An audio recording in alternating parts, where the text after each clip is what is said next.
Lepas tu baru anda buat pin. Okey, anda create. Okey, lepas tu dalam masa 1 minggu, jangan terus buat, biarkan organik trafik berjalan.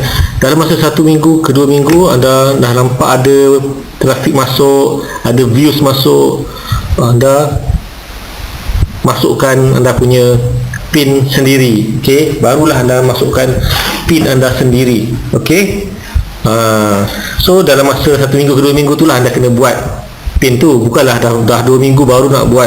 Okey, so ada masa dalam tempoh kita nak tengok views tu masuk, macam mana trafik masuk dalam anda punya bot ni, anda punya Pinterest ni. So kita boleh mulakanlah buat kita punya pin ataupun image pin kita.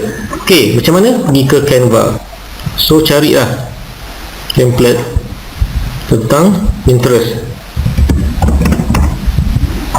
Template tentang Pinterest ada 11,000. Okey.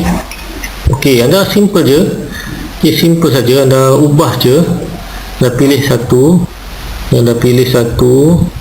Cara dia sama macam video dekat technical, anda boleh rujuk balik video kat technical. Okey, cara nak buat image pin.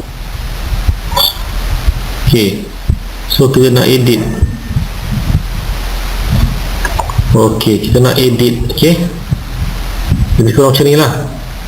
Kita buat banyak, bukan satu je, kita buat banyak macam ni. Sebab apa banyak? Kita nak masukkan link. Okey, saya tunjukkan satu dulu lah.